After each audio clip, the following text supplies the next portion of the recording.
اگر ہم کچھ سال پیچھے جائیں تو ہمارے ہاں کچھ اس طرح کے ڈرامے بنتے تھے۔ بڑا ہونہار بچہ ہے محمود، بڑا ہونہار۔ باجی، یہ ہونہار بچہ کسے کہتے ہیں؟ جیسے تم ہو۔ مگر ہونہار کا مطلب کیا ہوا؟ لیکن آج جو ہمارے پاس بن رہا ہے وہ یہ ہے، جس میں یا تو بچہ چھپ کر کسی کو نہاتے ہوئے دیکھ رہا ہے، یا تو بچے کان لگا کر لڑکی لڑکے کی آوازیں سن رہے ہیں، کہیں شوہر بیوی کو استعمال کر کے اس کی کمائی کھا رہا ہے، اور کہیں عورتیں شادی تڑوانے اور مرد کو حاصل کرنے کے لیے جادو کروا رہی ہیں۔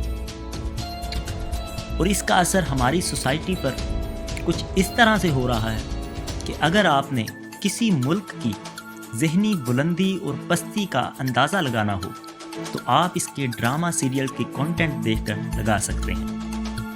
آپ کو اس بات سے بخوبی اندازہ ہو جائے گا کہ سوسائٹی کہاں کھڑی ہے۔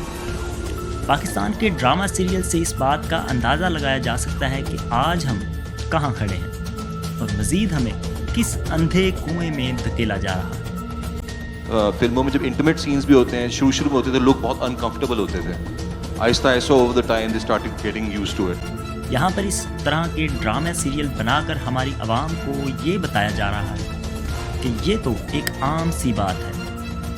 یہ ڈرامہ سیریل دیکھنے والوں میں ایسے گندے نظریوں کو پیدا کر رہے ہیں جو آج سے پہلے شاید کسی کو پتہ بھی نہ تھے۔ انہیں اس بات کا اندازہ ہی نہیں ہے کہ یہ ٹاپکس ہماری موجودہ نسل میں رشتوں کی حیا کو ختم کر رہے ہیں۔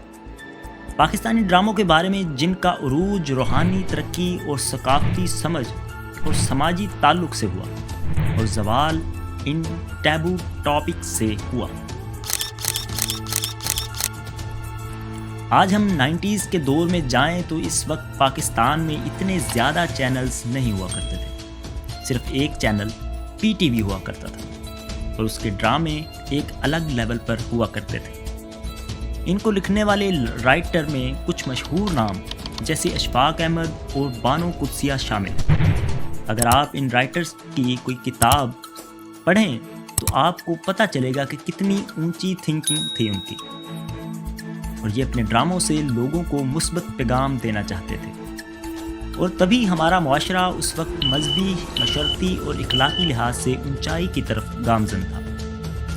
ہم ہر لحاظ سے ترقی کر رہے تھے۔ سن 1990 کے بعد جیسے جیسے نیو چینل آنا شروع ہوئے، جیسا کہ جیو، ARY، ایکسپریس اور آج ٹی وی، اور پھر ہوا یوں کہ زیادہ چینل ہونے کی وجہ سے کمپٹیشن شروع ہو گئی، جس کی وجہ سے پاکستانی ڈرامہ انڈسٹری نے اپنی بنیاد کو چھوڑنا شروع کر دیا۔ سب سے پہلے انہوں نے انڈیا کو فالو اور کاپی کرنا شروع کر دیا اور اس کی طرح کا کانٹینٹ بنانا شروع کر دیا، جیسا کہ ساس بہو، خاندانی لڑائیاں اور رومانس کے ٹاپکس، اور کافی عرصہ یہ سلسلہ جاری رہا اور کسی کو پتہ بھی نہ چلا کہ کیا ہو رہا ہے۔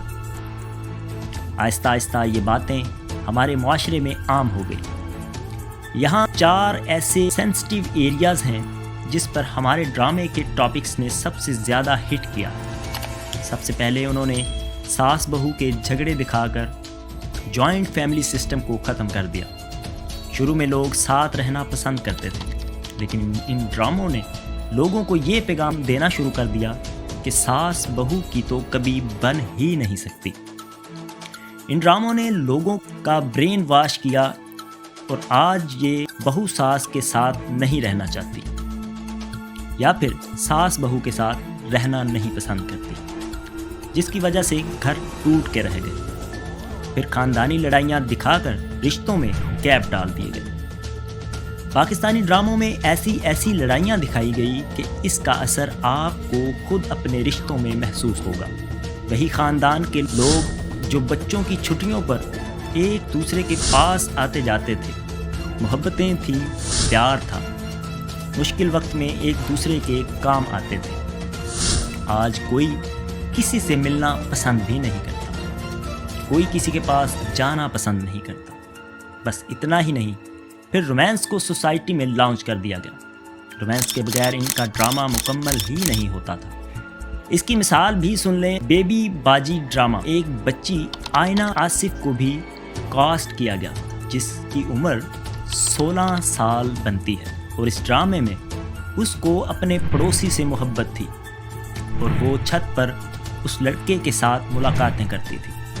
اب اتنی چھوٹی بچی جس کی عمر 16 سال سے بھی کم تھی، آپ اس کو یہ رول دے کر معاشرے کی چھوٹی بچیوں کو کیا پیغام دے رہے ہیں؟ اب آپ خود سوچ سکتے ہیں کہ یہ ڈرامہ انڈسٹری کس طرح ہمارے معاشرے کو نقصان پہنچا رہی ہے. صرف اتنا ہی نہیں بلکہ اپنے ڈراموں کی ریٹنگ کے چکروں میں یہ اس حد تک چلے گئے ہیں کہ آنے والے سالوں میں ہمارے معاشرے میں بچی کچی شرم و حیا ہے اس کو بھی ختم کر دیں گے. جیسا کہ اس ڈرامے میں لڑکی اپنے منگیتر کو چھوڑ کر اپنی بہن کے شوہر کو پھنسانا شروع کر دیتی کیونکہ وہ بہت امیر ہوتا ہے. آپ ذرا ان کی سوچ چیک کریں کہ یہ کس طرح کا گرا ہوا ٹاپک ہے. فواد خان کے ڈرامے میں تو ایسے سین دکھائے گئے ہیں کہ انسان سوچ میں ہی پڑ جائے کہ آخر یہ کرنا کیا چاہتے تھے. کہیں 2 چھوٹے بچے کان لگا کر آوازیں سن رہے ہیں، کہیں بچے کسی کو چھپ کر نہاتا ہوا دیکھ رہے ہیں. اب آپ میں سے کچھ لوگ کہیں گے کہ یہ تو انڈین پروڈکشن تھی، تو بھی کام کرنے والے تو پاکستانی ہی تھے، یعنی ان کو پیسہ دے کر ان سے کچھ بھی کروا لو. اب موٹر وے پر ایک عورت کے ساتھ بہت ہی بڑا حادثہ پیش آتا ہے اور یہ لوگ اسی سے ملتا جلتا ڈرامہ اٹھا کر بنا دیتے ہیں. یہ بھی نہیں سوچتے کہ جس کے ساتھ یہ واقعہ ہوا ہے اس کے ساتھ کیا گزرے گی. یہ تو ایسا ہی ہوا کہ سوسائٹی میں کوئی واقعہ یا کرائم ہو اور یہ اس پر ڈرامہ بنا سکے. ناظرین محترم، آپ اس سائیکل کو سمجھیں. پہلے ایسے ٹیبو ٹاپک دکھا کر سوسائٹی کو خراب کرو، پھر واقعہ ملے تو اس پر ڈرامہ بناؤ اور پیسہ کماؤ، اور پھر جب پوچھا جائے کہ آپ ایسا کیوں کر رہے ہیں، کیوں دکھا رہے ہیں، تو کہا جائے گا ہم تو وہی دکھا رہے ہیں جو کچھ سوسائٹی میں ہو رہا ہے. ناظرین محترم، ہمارے معاشرے کی زیادہ تر خواتین ہاؤس وائف ہیں. ان کا زیادہ وقت ڈراموں کو دیکھنے میں گزرتا ہے اور کچھ خواتین ان ڈراموں کو اپنی زندگی سے کمپیئر کر کے ذہنی دباؤ کا شکار ہو جاتی ہیں.